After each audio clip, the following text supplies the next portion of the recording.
आज हम इस वीडियो में Hyundai i20 और टाटा अल्ट्रोज का कंपैरिजन करने वाले हैं और इस कंपैरिजन में हम ये दोनों गाड़ियों की dimensions, engine specifications, mileage, feature और प्राइस के बारे में बात करेंगे। तो चलिए वीडियो को स्टार्ट करते हैं। सबसे पहले हम बात कर लेते हैं ये दोनों गाड़ियों की डायमेंशंस के बारे में।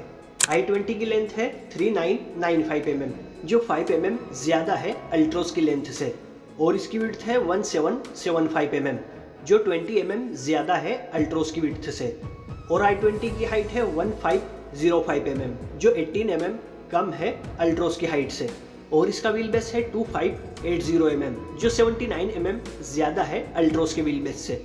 ऑन पेपर डायमेंशंस के मामले में तो i20 ही विनर है।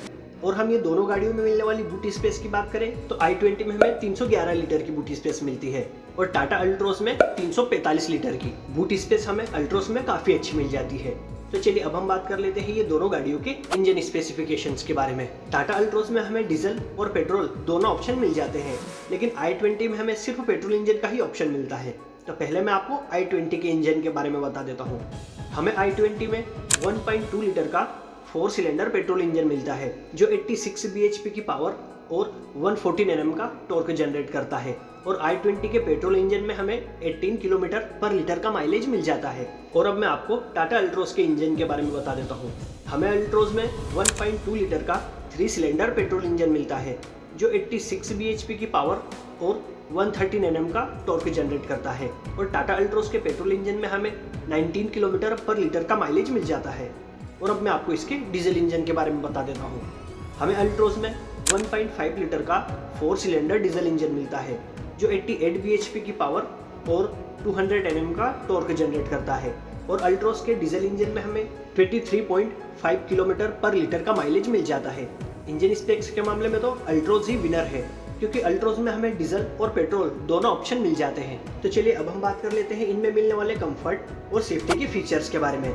तो पहले मैं आपको उन कॉमन फीचर्स के बारे में बता देता हूं जो ये दोनों गाड़ियों में हमें मिल जाते हैं। तो ये दोनों गाड़ियों में हमें anti lock braking system, dual air bag, electronic brake distribution, seat belt warning, tyre pressure monitor, speed alert system, isofix child seat mounting, height adjustable front seat, automatic climate control, rear AC vent, cruise control, rear parking sensor, keyless entry, engine start stop push button, cooled glove box, voice assist, 2 drive mode और follow me headlamps.